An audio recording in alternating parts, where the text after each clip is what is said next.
Hello everyone and welcome back to our Burton Albion England DNA series. We are back with a youth intake today. That's the first thing we're going to do right now is do the youth intake. Then we're going to do the end of season review, and we look forward into in towards next season. And I'm hopeful that with the current tactic and a couple of extra players hitting their top form next year, that we could actually challenge. You know, even if we don't get into the playoffs, getting close would be nice because, you know, without losing any players, we've got a chance, you know, of kicking on here, I think. But we'll see. Anyway, let's have a look at the intake first. Let's start off with Alistair Bevins. Alistair Bevins looks... I mean, he looks okay. He looks pretty good. I mean, it's hard to judge, right? I've seen a couple of youngsters now coming through in this save where I've looked at them here and gone, they're never going to be good enough. And they actually end up being pretty good. So, it depends. With him, it depends, right? From that profile of player right there, he could kick on and become a first-team player. He really could. And he could also just be a nobody like in our team. We just don't know.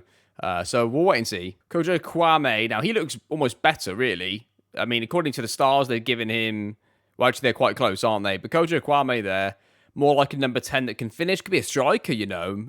That could be another striker for us. Maybe we get two strikers now up front together. So, you know, let's pump the brakes a little bit on this for Wanaji, giving us two good youngsters and two intakes, or 2 out of 3, so up front in particular. So that looks pretty good. Manny Wine, absolute doggers, mate. No.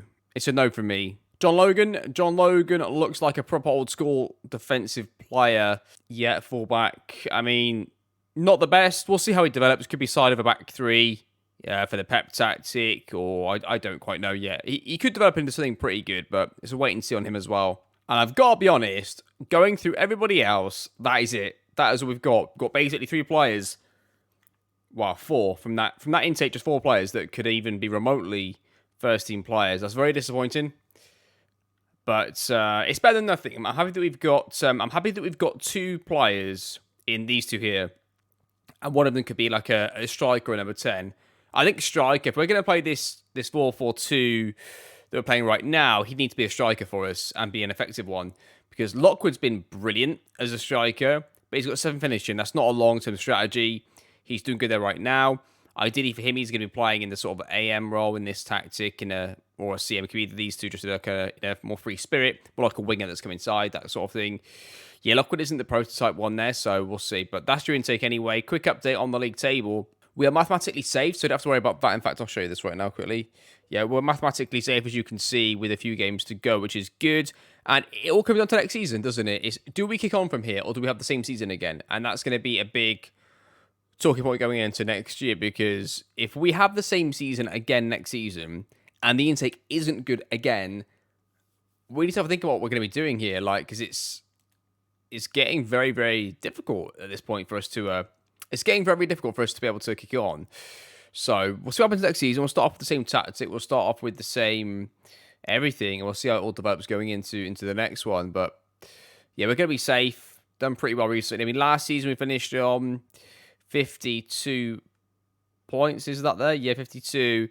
And this year we're already on 52 with 7 games to go. So we've definitely done better, haven't we, with this new tactic, which is good to see. Okay, so right now what I'm going to do is I'm going to play these remaining games off camera. We're going to join back for the end of season review. We'll review some of the attribute development of some of the players, which should be pretty good for a couple of them in particular. And we'll review it all at the end of the season. So I'll see you in a few weeks for that. Here we are then, end of the season. We are finally here. Now, what I thought I would do is, for a while now, in a few seasons in the series, we've not really looked at many real-life coaching materials or anything like that. So I thought I'd bring some of this back into the series for you. I know some of you did like that. And it was more about the start to sort of showcase what England DNA is, how it looks in a coaching journey for somebody coaching, at least in England, and in a bits of Europe with UEFA coaching courses as well. And then a little bit about how academies generally structure their sort of like season-long plans, at least at the in category 3s, etc. Right? So let's look at a few things as we go in the next few episodes. Now, the reason is, it looks like we could end up in the same bloody cycle where we end up, we have a good spell here, bad spell there, but ultimately we don't go down and we're not going into the playoffs. It's just like dead seasons. So while we're doing these dead seasons, let's track the progress of the players and let's look at some real-life coaching materials. How does that sound? Hopefully that sounds good to everybody. Now, one thing that does concern me is the board did say in a message that our youth facilities have gone down with advancements in technology, and I cannot request them to improve the youth facilities. Now, that's a really big concern for me, a huge concern. So let's hope that changes. I thought it was a money issue at first, but at the moment, I can't currently request the youth facilities being upgraded. So, in terms of the actual season, we did finish. We finished 18th on 55 points, which is only 3 more than last year. So, I mean, how many goals did we get? We scored.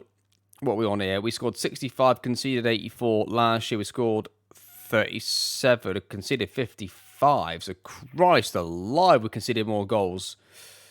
We only scored a few more as well. I know we did score quite a few more. That's quite a weird season, really, for us. I think it's because we got smashed.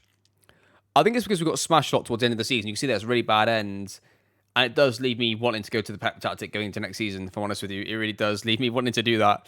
Okay, so I thought I'd show you this. Now, what this is, we showed you earlier in the series about the four-corner model from the FA. Technical, tactical, social, psychological, and physical, the four-corner model as it was. Now, in addition to that, one of the early things that you get taught on coaching courses is the different intervention styles, right? So they are commands, question and answer, guided discovery, observation, feedback, trial and error. I mean, there may be a few more that you could throw in as well, but these are the main ones that you can sort of dance around when you're coaching, especially younger players. These are ones that you would utilize quite a lot. And it gives you good examples here. So this is from a company called The Coaching Manual, I think on Twitter. So they put this out, which was quite an interesting one because it sort of shows you not just what the 5 are, but it gives you the example of what the feedback would look like and the instruction might look like in the different styles, right? So command and directive tell. So command is literally, you're commanding someone, you're telling them, I want you to do this is how you do it, it's non-negotiable, this is how it needs to be done. Obviously, it's the quickest way potentially for some players to learn, but then they also aren't learning themselves, not making decisions for themselves, and it's something that is associated more with higher age groups and professional players rather than younger players, because it's better for players to figure out solutions themselves rather than you tell them for their development long term in any case. That's the general theory behind that. Question answer. So, you literally stop the session, or you may not even have to stop the session. So, the other thing I should mention is about the command style is that command generally would indicate stopping something as well, stopping the session, stopping a part of a session to say, look, this situation, I need you to do this here now, and you're stopping the ball rolling time, you're having to stop players. So then there's a big trade-off there is short-term success would be great because they'll probably get it quicker in that immediate term, but they may only get it in the context of that one session because you're telling them and it goes out their ear the next time, right? So it's a long versus short-term situation that the coaches will debate what's better for their set of players. But generally, people seem to agree in academies that you don't ideally want to be doing this, especially with younger age groups. Anyway, so let's say in a session, you've got a player and you want them to move into a particular area of the pitch in a specific moment, and you could either say, look, I want X, I want you to move to here, command style.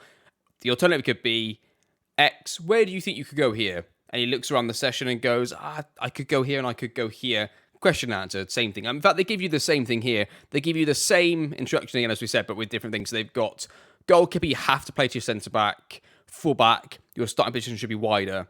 And then the question answer would be, which player do you think you should play to? Where should you position when the goalkeeper has the ball? So there you go, right? That's the sort of 2 different ways. So then guided discovery, which is show me what you think the best pass to play is. Show me where you would move when the fullback has the ball. So you're getting the player to sort of showcase their thoughts to you rather than just telling you. And they're able to then execute that in front of you and in front of the group. So there you are. Observation and feedback. Let's watch this. So this is where it's not just intervention styles, but it's methods, right? So they called, drive-bys, pull-outs. So a hook-out or a pull-out would be that there's a player in the session. I literally pull him out the session just briefly, pull him off to the side while the session continues. So it's if my feedback is specific to one player, I don't need to stop everybody doing what they're doing to tell this one player. So I pull him up. Maybe I get the tactics board out quickly and say, look, here's a scenario of what I think's happening. What do you think? Etc. And I go, okay, now let's watch. Let's watch. If it's observation and feedback, it would be, let's watch this player for just like 30 seconds, and we see the same thing 3 times, and then we talk about what this player can be doing differently. He can then tell you as the coach what he thinks he's been doing well, what he thinks he's been doing good, and what maybe he can change going out there. And then he goes out and tries to enact on the feedback you both observed together and then deliver together as he goes out there. Obviously, the hook out and the pull out could be, you could pull them out and then do any of these almost, right? So the intervention method, like a hook out or a pull out, is a bit different to the intervention style, which is, I guess, is what this really is. Because yeah, I'm a big fan of pulling out players for one-to-ones because I think that the player knows the information is specific to them, so they're more open to listen. I'm talking about youth players, by the way, here. And also, the rest of the players appreciate you not stopping the session. I mean, it sounds quite simple when you've been coaching for a while, that's the best practice to go for. But some people just think I'm coaching may think that they're going to have to stop everybody and tell everybody, so everybody needs to hear all the information. And it might be that you've got 2 or 3 players that are linking together on a particular area of the session, but that you want to give them their specific information individually because you want the other players to react naturally to the next step before you give them any information. So really what you're doing is, let's say I pull out the centre-back and I say to him, or let's say I pull out the goalkeeper and I say, look, command style, I want you to play here at all times. As soon as, if this is open, you play this. And then I actually want the fullback to make sure he's pulling wide for that goalkeeper to play out. But I don't tell him that yet. I just tell the goalkeeper this 1 bit of information, I stay back. And I see if the fullback now, knowing it's going to come to him, starts to do it on his own. Maybe he doesn't. So let's say he doesn't. Then I pull him out and say, okay, so the goalkeeper's looking to do this. What could you do? What could he be thinking about? Hopefully he gives you the right answers. He goes out there and he does it. And okay, now what's the winger? So do you see what I mean? Like, you could continue on like a ricochet effect. Like, you don't always have to go through all of these the same way if you don't want to. You don't have to coach everybody at the same time, of course, either. But yeah, anyway, that's sort of observation feedback is let's watch this. I mean, observation feedback would normally be involving a pull out of somebody. You would expect like a more of a one-to-one, but it could be in any situation you want. But that's more likely. It could be a unit, in fact. Like if you've got a session where you've got players rotating in groups, there could be a group off to the side that you keep off for a few rotations while everybody else carries on the session. And you could say like, let's watch this, let's get the whiteboard out, let's write some notes down. It could be whatever you want. Then trial and error is the opposite of command. Trial and error is giving a set of information and then letting the players literally trial and error. So you're not even guiding them. So it's not guided discovery where you're trying to push them into a scenario. You are literally letting them go through the whole process and letting them fail on their own, succeed on their own. And then at some point, obviously, if they're really failing, you would then create conditions to improve the situation for them. And then maybe you start to drip in some other stuff.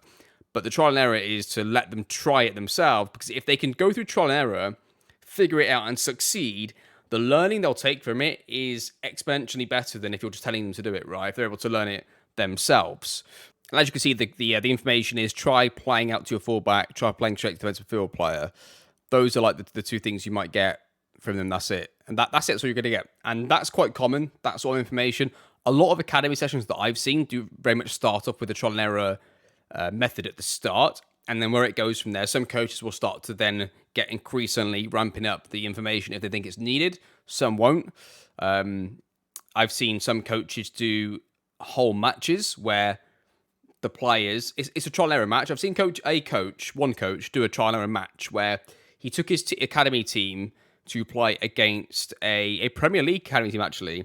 And they went there and it was a trial and error match day. So the players gave the team talk. They made the subs together, like a few of the lead. I'm not quite sure how they did that. I think they used a couple of the leading players, like captains, to help rotate the players. Everybody has to play half the game minimum, right? So it was always going to be fairly even. But they had to do all of that. They had to make the observations themselves, make any adjustments themselves. And it's a test. It's a test for psychologically, socially, all the 4 corners, right? And all the coaches there to do is make sure, obviously, everybody's safe. Nobody's going to get hurt from a safeguarding perspective. But that's all they're there to do. It was a day for the players, which is the ultimate trial and error way. So there you are. Yeah, what I might do is try and get another one of these for like the intervention types that you can go through, like hookouts, pullouts, that kind, and drive-bys. So a drive-by would be, you don't stop the session, you don't pull the player out, but you just literally go to the side of them in the session, just say, look, what do you think here? Have a go at that. So maybe a bit of guided discovery, where you drive by them and say, look, you're getting on the ball and you're losing it in these areas. Why don't you try moving into a slightly wider zone before you get on the ball? Something like that. It could be something very basic, but that'd be a drive-by and a bit of guided discovery. Show me how you can get on the ball in a wider area.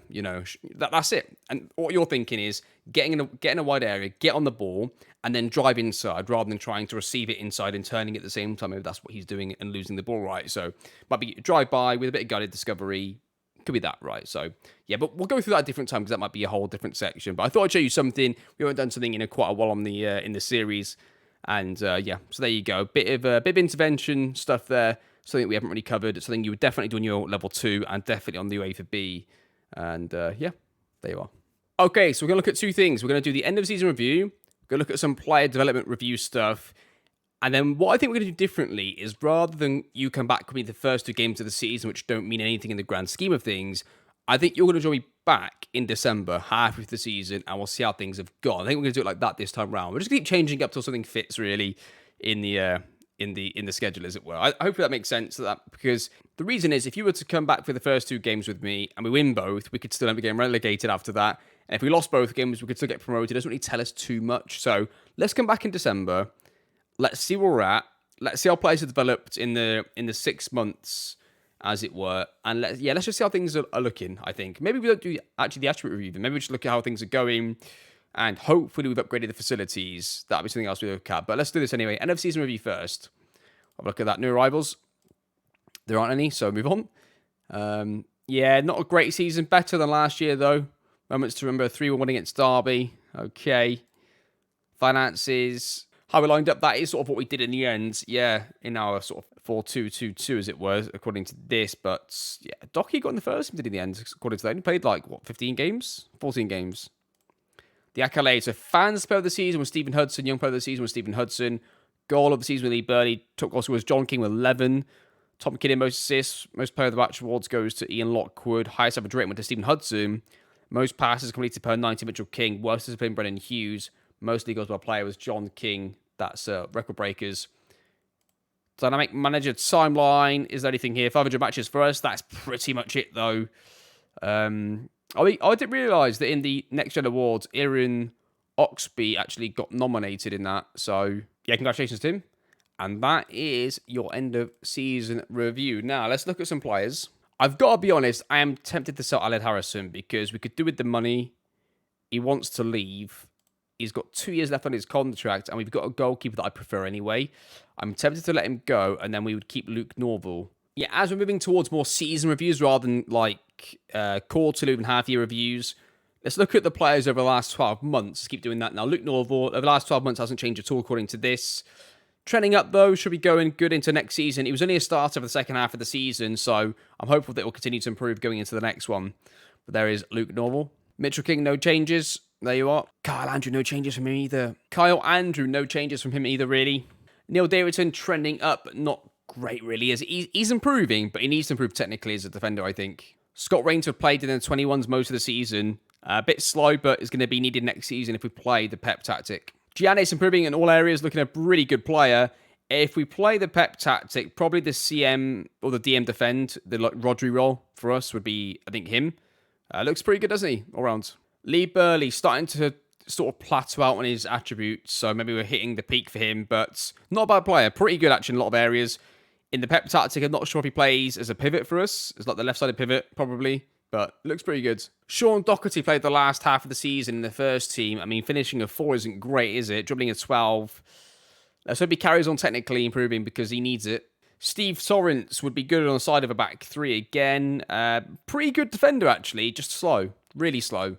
Brendan Hughes staying the same. Sam Heller is the same as well. Stephen Hudson, let's have a look at him. Yeah, plateauing out a little bit, but really good midfield player. Probably could play in the Premier League, to be honest, if we got up there, but we need to get there first. Could do a bit of everything, really. He's not very quick or agile, but he does most things else apart from that. I mean, Jordan Rowlands is starting to impress me. He's coming on leaps and bounds. Now, he's just a CDM, like a pivot player. So I'm not entirely sure how we're going to get all these players into a team that we've got. It's really hard to get our best players, or even our most promising players, along with our best players into the same team because we'd have to effectively play 1 centre-back, 8 midfielders, central field players, and then 1 up front. So, again, looking good. Another whole midfield player. We got loads of these. Ian Lockwood, he has been fantastic. Yeah, he's improving quite a lot still as Ian Lockwood. A striker in a front 2, maybe if his finishing was slightly better, it's not really good enough, so he's likely to be a winger. Do you know what? He's actually quite a decent winger now. Like, he'd be a starting winger for us, no doubts, which I'm pleased about because I wasn't sure about at one point. So he's definitely a starting winger for us now. If we play wingers, of course, that is. So good player, Ian. Looking good. Aaron Oxby has got a lot of interest in him. And I'm a bit concerned we're going to lose him. In the Pep tactic with a one-striker system, he's perfect. In the two-striker system, each doesn't score many goals as a deep-lying forward, but that's the role in the tactic rather than him, I think. So, yeah, we'll have to think about what we're going to do with him. But he's brilliant, and I'm a bit afraid we're going to lose him if we can't get ourselves promoted this season, really. So, we'll see. He did have a lot of interest in him, and I sort of stopped playing him for a bit, gave him a new contract, and all the top clubs have not got any interest anymore. So I hope that's a master trip by me, but we'll see. Polo left-footed, number 10. Yeah, stagnated, like most players seem to do when they get to a point for us. So, yeah. What I mean by that is we have a lot of promising players that come through in this club, and they just never seem to get to their full potential. It could be the schedules, but I think it's some of the players not really being good enough as well. Howder didn't play for us in the first team at all this season, but he's impressed quite a lot in the 21, so he'll probably get a chance this year. That's pretty much it from the first team. Fenton Sang's been improving quite a lot this season, like a late bloomer. Yeah, he's improving quite a bit. Not a bad backup centre-back at all. At all. Pretty good, actually. I mean, not for... If you could sign players, you wouldn't say that, but we can't sign players, so he's pretty good. He's pretty good considering and within context, is what I mean by that. Aaron Holden looks not too bad at all. He's improving nicely as well. Lots of improvements from him over the last year. Incidentally, the under-21s finished third. They're actually in the playoff final. And I am going to play all those players in the first team squad. We're all going to get moved back down to the 21s to play in that so they can try and win it. Yes, good luck to them. Hopefully they can win that game. I just put it back up to the first. In fact, let's do it now before I forget, in case I forget when I finish recording this bit. Yeah, let's just have a look at the ages here. Who wants to go and play some matches and get us up? Well, you're not going to be good enough. All of those will be, though. Good luck, lads. Go into favour. In fact, I could probably put these two in as well. Oh, Stephen Hudson. Yeah, all of you can have a go. There you go. Good luck, lads. Under 18. So, yeah, Kojo only just joined, but he's looking like he's progressing already, which is quite nice to see. Obviously, we can't really see it yet, but that's looking good. I mean, Leighton looks okay. Like, he could be a decent player as well from last year. We've got a really, really good League One squad is what we've got here. So, that's pretty much where we're at. Yeah, it's just frustrating, isn't it? We can't seem to get a tactic that's going to get the best out of the players. I mean, Gareth Miller as well. He looks pretty good, doesn't he? He also is improving. He's improving quite a lot, actually. So maybe he's worth a gamble putting in the first team at some point next season because maybe he's worth a gamble putting in the first team next season because he's improving quite a lot. Tom Stevenson Ford, again, a bit like Miller, looking good late on the season. There are some good players here, you know. Like, I just wish we were able to have a tactic that allowed them to play one or two matches and it didn't cost us games. Like, we've been so close to getting relegated almost every season. The last few seasons, like it's been since we sold. Well, we didn't really sell him; we had no choice. But since Trot left us, Justin Barker Trot, we really struggled to survive. Really, but there you are. That is your team. That is your team progression for the season. In terms of the training, like the last two seasons, I've done the sort of same thing. So it looks like April is a terrible month. So the training that we did in April, I could potentially change. Now, I'm not going to lie to you. I did sort of just play players and not care about the result in these matches. I was just trying to get through the games, really, because we were safe. We weren't going to do anything. So these results could have been better if I would have, actually concentrated on trying to win them. But the games didn't matter at this point. So it's hard to judge. I'm not sure whether to stick with this. I think this has to change. He doesn't score. Whoever plays in that role doesn't score. And going to the Pep tactic. I love the Pep tactic. It plays great football. Is it gonna be the one for us long term? I don't know. It's really tough. It's really tough. I might train this as the main tactic for going to next season and seeing how they develop with it. Right, so you're going to join me back at some point in the new season. It may not be quite Christmas, December like we normally do. It could be before that point. But it won't be the first two games. We'll get a little bit into the season so you can at least see how we've started. So I'd say maybe a minimum of 8 games, maybe 10. So we'll come back right around then and see how the team has started going into the next season and see how the tactics playing. And we'll try and get the finances up as much as we can. I might sell Harrison because what I want to see is we're about to get another load of money anyway for our TV money, but I want to see the club in a healthy financial position decline or not even give me the option still to change the youth facilities, because if it still doesn't let me, I think we might have a problem. But let's hope that we're all okay. But we'll see. We'll see anyway. Okay. I will see you then in a few months' time. We'll see how the preseason started. I might change the training regime in April. We'll see. But we'll see how the first bit of the season goes. But yeah, okay, I'll see you in a few seconds. For you, a bit of time for me, and we'll start the new season. And welcome back, everybody. We have started the new season. We've done pretty well, actually, as well. And what I would say so far that you missed off camera is in matches, it's been quite weird where I feel like in every game, they've created the opposition that is maybe one clear-cut chance a game. And if they score it, they end up scoring 2 or 3, sometimes 5 and 7, which we've conceded 7 twice already. But yeah, if they don't score that one chance, we seem to win. So if that can keep up across the whole season, we've got a chance. But basically, we give up a lot of chances, we create a lot of chances, and so far overall, it's done us pretty good because we are currently just outside the playoffs, which is better than the normal. But you can see in the matches that we've played where we could quite easily go on that long winless run that's happened previously. You can see it happening again with the amount of chances that we've conceded. And the other thing is, I think having players out, as soon as we lose 1 or 2 players from the starting 11, that's it. We start to concede chances, concede goals. It reminds me a little bit of Pep's first season at City, when if City were perfect, that everybody fit, they were still able to play at a really high level and beat most teams on their day. But as soon as 1 or 2 players weren't available, or maybe City weren't quite up for it, they couldn't afford any, minuscule amount of not being at their best because the team wasn't good enough to fulfill his playing philosophy throughout because the players didn't quite suit it across the board. I feel like that's what we're like a bit now, is his first season at City. And so, yeah, that's what I feel like we are that. I feel like we're that in a championship version, of course. Obviously, we're not even Premier League yet. But, yeah, so we just lost 5-0, which isn't great. 1-2 on the game before, but lost 7-3 the game before that. There's been a couple of reds in these games as well, which hasn't helped. Did we get red in the last game? No, just an own goal by the looks of it. But yeah. Anyway, that is pretty much it so far into the new season. So we're going to play in today's episode the Middlesbrough, Cardiff, and Millwall games here.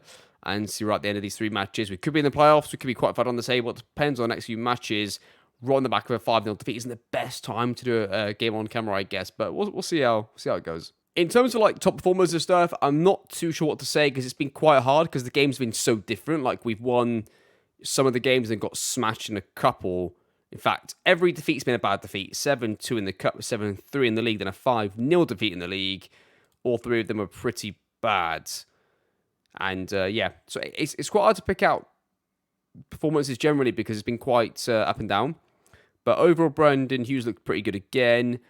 Aaron Oxby, I think, just needs to get like acceleration up to 12, pace up to 13, get that extra acceleration and pace, and I think he's going to be very, very effective. He's just maybe not quite as effective as his attributes might suggest he could be because of that, and we play very possession-based style, I guess, as well. But let's get into this game anyway against Middlesbrough. Let's see how the team gets on. The team's pretty much fully fit for the players that aren't injured anyway. Assistant manager says, recent praise is justified, okay. Yeah, we'll see how we get on here. They're playing a 4-2-3-1 incidentally. I'm not sure what to make of it yet, to be honest. I'm not giving you more of a concrete answer because I could see us going on a few losing streaks and going back exactly where we were the last few seasons. And I can also see us potentially keeping this up and getting ourselves into the playoffs. It depends on the next few matches, really. It's a good time, I suppose, in a way, to do the episode. There we go! And there it is. Dylan Wilson gets a goal. It's 1-0 to Burton Albion from a set piece. That is 1-0. And if we could just avoid conceding the first goal, it gives ourselves a chance, don't we, a little bit. And Dylan Wilson comes into the team with a lot of injuries in the number 10 position. And yeah, we'll have a quick look at the attributes at the end of the episode because that'll be a few... do you know what? Actually, no, we won't. It's only September, isn't it? No, we won't. But it's 1-0 anyway. Dylan Wilson gets his first goal for a while, I think, for us. I mean, if we are going to turn this into a playoff kind of season, Middlesbrough away is the kind of game you need to try and start getting wins at and not just writing these games off because they're typical away games. So quite important this is. If we could try and get ourselves a win. Oxby's on the side. This guy here was playing him on, definitely, but it doesn't matter in any case. They get the ball. They play out from the back. They got a bit of space here. They play it through Kyle Andrew with a great interception there. Lockwood gets onto it. He's got options ahead of him. He's got a bit of an overload here. I've got to play quicker than that. Burley gets it. Takes touches. I don't know if Burley plays. I mean, why would you play it to Wilson, who's clearly offside? I don't understand that. I just want to double check that Burley does play CDM now. Not too much, actually. Not too much. But a bit like what we said before, trying to get your better players into the team. Him and Steve Torrance are both really good players. And in this tactic, really, either they have to play the middle centre-back, left centre-back together, or one of them has to play as a pivot. And Burley's already sort of been trying to learn to play there for a while. I've been playing him there for a little while because he's got, or at least a couple of years ago when he was 18, it looked like he might have got the potential to get an all-rounded set of attributes where he could end up doing that role. So he just got in there. Steve Torrance is a bit slow for a centre-back, and that should have been too. So my only concern is why I might play Torrance ahead and play Burley back, is that Torrance is just a little slow with 10 and 9 acceleration, but he's only 18, so if he got quicker, he'd be perfect on the side of a back three. Perfect. In fact, I think he'd be really good. He's not bad in the air, right? So he's a better side of the back three now if he gets quicker. If he doesn't, though, maybe Lee Burley has to go into the back three. Lee Burley's quick, but he's only 5'5" and isn't very good in the air. So I prefer them to be this way round, as they are right this second, for those reasons. But Steve Torrance does need to get his quickness up a little bit to play in this back three as it is. Okay, half time it's 1-0 to us. We'll say things are going on, but capable of doing even better. Yeah, I haven't really hit our full top gear yet. I've also found myself making less subs because I feel like the players I'm bringing on aren't quite as good as the players on the pitch. Like Brendan Hughes on a 6.5, I'm not really interested in subbing him off because the two players that are going to come on have both still got knocks. We could take off Burley though and put on Rowlands. In fact, let's do that. Let's switch those two round. Let's get Rowlands in there as a CDM. I also like Scott Rainsford, who's another left-footed defender, of course. And again, not much pace. And he's not quite as good as Torrance. He's close, though, but he's a year older. He's probably just not quite as good as the other two, right? So he's there as the backup to always play on the side of the back three. And this exact tactic, I do like the left centre-back to be actually left-footed. Just the way that it works in the match engine. I do like the wingers to be inverted as well. So that's why I do like Polo being out there, even though he's not the best wide player, per se. But we'll make that change in any case. I think that'll do, though, for now. It's an highlight for Borough. That we head it away. Roland's going to come up and try and press this early. Doesn't put the challenge in. They cut inside. They go and shoot. It's nowhere near. Free kick towards the far post. Headed towards. God, it's gone in from there. That's not good, is it? 1-1. Right, with Giants, you can come off. You're playing shy. Let's get Brendan Hughes as a pivot. Let's throw on Kiernan as a 10. Yeah, let's do that. They're going to go long from the goal kick. Can we get to the second ball? So important getting the second ball in these highlights. They go straight over the top, and they're going to go through. Please don't let them score, lads. Normal saves it. It's going to stay in play. King gets rid of it. Stays 1-1. Late highlight. 92 on the clock. 6 minutes of added time. Carl Andrew to Brendan Hughes. Back to Mitchell King. We go long in behind. The rare one from us. Goes to Polo. He's got time and space. Got many options there. King should have got to it, really. He's got time and space. Don't shoot after all this. Oh, and only one thing worse than him shooting was him losing the ball. This is going to be a goal, isn't it? Oh, luckily it's just that. But yeah, that was poor from us, really. They have finishes 1-1 in a game that, considering we're the away side, we did pretty well. Probably should have won the game, maybe. Tom Kiernan is now out for 3 to 4 weeks. That's not great. 4 days to play against Cardiff. Okay, I'll see you in 4 days with the Cardiff game. Hopefully the team can recover physically pretty well. And we get some of these boys back into the team. Okay, so Cardiff home then. We're going to play Jordan Rowlands in this game. I would probably have played Heller in normal circumstances, but he's only just got back fit. And we just saw what happened to Tom Kiernan. He came back pretty much on time from his injury and got injured again. So I don't want to see that happen yet again to another player that could play an attacking role if needed. So we're going to go with it as it is. We'll play Jordan. Play Jordan as the actual defensive one as well. We'll do a bit of this. And see how that team goes. That's going to be a team. Let's see how they go on the next game. We'll play Wilson, sorry, I was calling him Hughes. We'll play Wilson as the left cam again, see how he does. He's actually quite a good player, you know. He's actually developing as a really nice little player, so hopefully he does well in this game. Assistant manager says, recent praise justified. Good. So Cardiff are currently not in the camera shot. They're going to be in 17th. We should win this game at home. If we want to be a playoff team this year, we have to win this game. On the back of a draw against Middlesbrough, we've got more players fit than we've had in previous matches.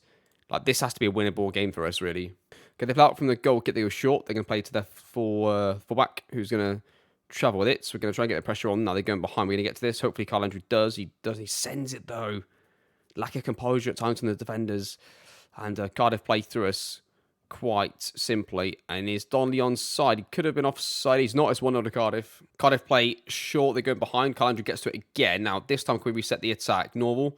The back three are going to split for him. He's got plenty of options here. Burley, travel with it, please, mate. And try and pick out a yellow shirt. There's a left-sided number 10. If you could have got it to him, maybe that's fine. We can now got the overload here. Release it into Brendan Hughes, into Oxby. Aaron Oxby goes through. Is he going to get a shot? He does, and there it is. It's 1-1. I've just incidentally turned his valuation on the 5 million. So hopefully bigger teams coming off for 5 million for him, and I can keep accepting it and then turning down the chance at the last second. Carl Andrew just he's got a bit of But got a bit of that in him, hasn't he, Carl Andrew? He likes to run out from the back and pick out some passes. It's going to be 1-1 at half time. We'll say do it for the fans. And we'll get Heather to come and play the last 40 minutes here. And then maybe Dylan Wilson could come off. We could put on maybe Hudson. Try and run him out a bit early because we need somebody else in there with a bit of quality, I think, in this game. Cardiff clear it. It's going to go to Mitchell King.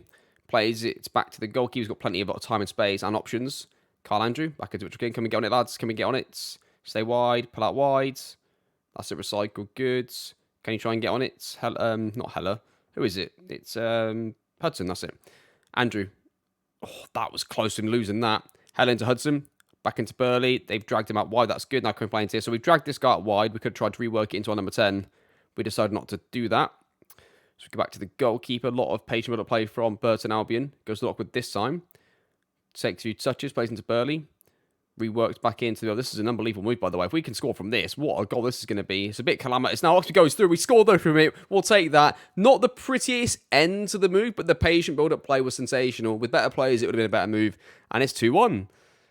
Beautiful football to start for the set move. The only bit that wasn't good really was this here. The clip into an area. No, it's not a clip into an area, but he's played an aerial pass to his head. And we got away with it. 2-1. I'm going to stick William on the left. Because that's going to be his job there. And we will just leave that for now, I think. Everybody else can stay exactly the same. And that'll be the team, I think, to see out the game as well. But this is a real highlight. This highlight started right before I paused the game to make the change. So it could be a proper highlight for somebody. Cardiff play through us. They're going to get a chance for this, maybe. Hudson wins it back, though. Takes some touches, plays it across goal as he now goes wide. That's a penalty. Oxford for the hat-trick. Scores. Game over. In fact, he can come off as well. We'll put on John King. We'll put on Dockett as well at right centre-back. Yeah, instant highlight for Cardiff, so this is a bit my fault if they come back from this. But I would expect us to see out the game anyway from that position. 3-2. I mean, what has happened here?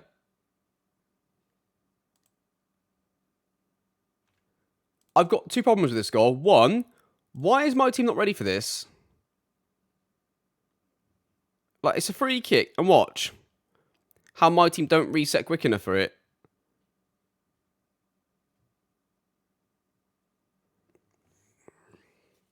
Three. Corner.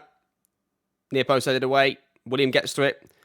Going to put it back into an area. It's going to be cleared away. Paulo gets to it. Now to Hughes. Hughes goes wide. Plays across goal to William. Headed away again. Back down to Dockett yet again.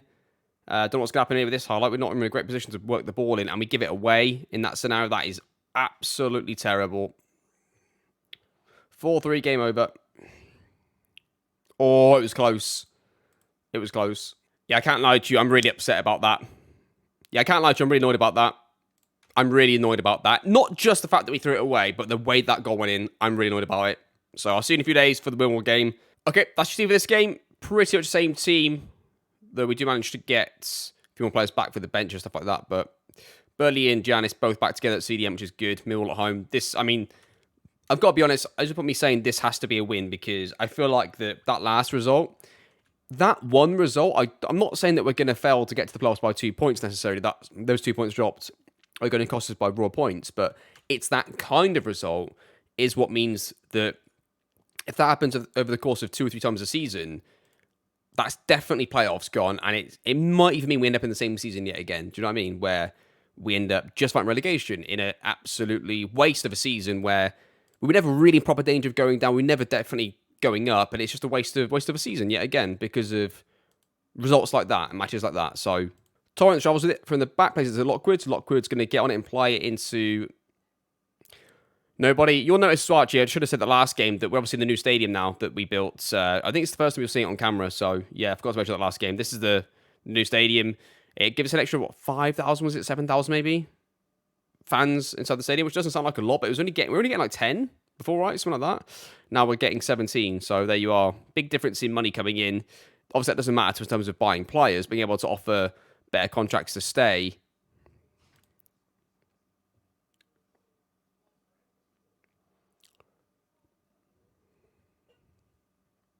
One now. We'll say, should be something else in the second half. Yeah, it's just demoralising to watch these players try and play football at times. Lockwood's going to come off. We're going to put on, I guess, William again on the left-hand side. And I think that's going to do for now. Actually, I think Torrance can come off. Yeah, Torrance needs to come off as well. Let's take it off. Let's put Rainsford on. Hello can come on for Burley. Mill goes short from their throw-in. We've gone all out attack, by the way. We've gone all out attack. And instead, if we do happen to get a goal, I'm going to leave an all out attack because we've already dropped points that are going to cost us. So we have to, if we want to get any chance to get out of this league, we have to be aggressive with our games where we try and get points as they go through. They should have scored to make it 2, really. Also, we did sell Aled Harrison, by the way. I don't know if I mentioned that earlier on. That I said that we might sell him. We did actually end up selling him in the summer as well. For 3.5 million. In fact, I'll show you now because I don't think we're going to score in this game anyway. But what this nonsense highlight buddy carries out. So yeah, we sold Aled Harrison for 3.8 million. Joe Powell obviously went the year before. But yeah, this season it was Aled Harrison, £3.8 million, going up to 5.25. Just sort of keep our bank balance in the positive, really. Every year we end up quite sustained periods in the reds, and then it ends up being okay at the end, which is fine. That's us breaking even, really, right? But if there's a small window for us to upgrade our youth facilities, I want to make sure we've got the bank balance to be able to do it, because we don't seem to get the option to change the youth facilities at the moment, which is a huge problem. And yeah, in fact, it might be a problem for the series, really. If it doesn't let me upgrade the youth facilities ever again, then this is going to be impossible to do. And that is a red card. Calandry plays it to Mitchell King. He's going to travel with the ball and play it into Hughes, who's going to be on side. Doesn't quite flick it, does he?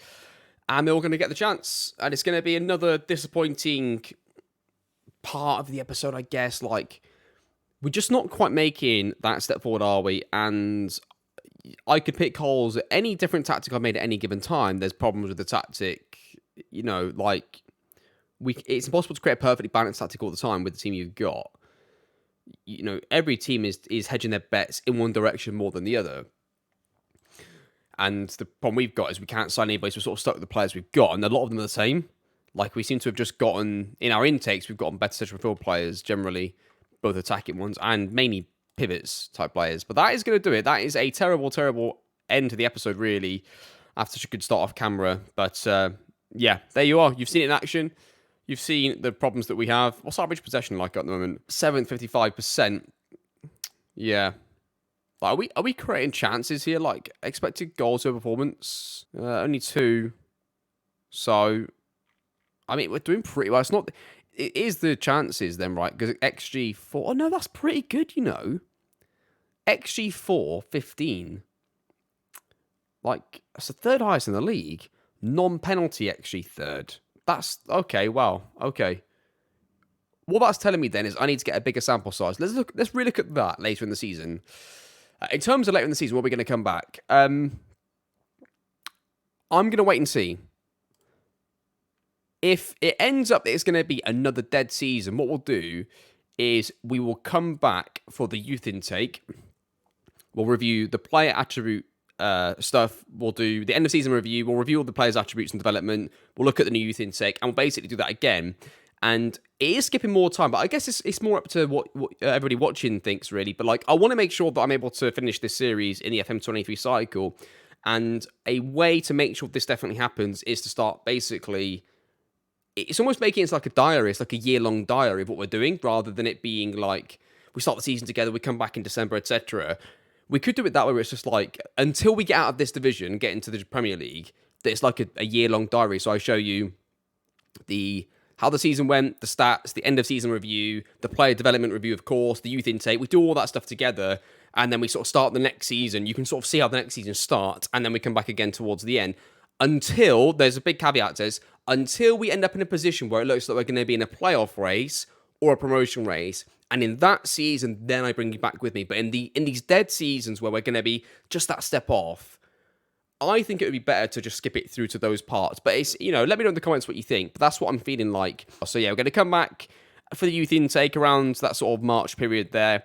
We'll come back to see how the season's been going. Unless we're in like a playoff race. If the team turns it around, I have a feeling they're going to keep doing this.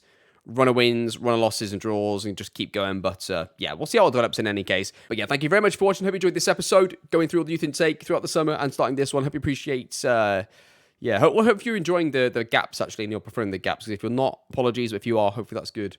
And you're enjoying the difference in the gaps. Because otherwise, it's just dead matches, really, just watching, right? So I don't know what the entertainment would be there for people watching. But I never know with these things. Do let me know in the comments. But thank you for watching. Hope you're enjoying the series. And of course, see you all next time.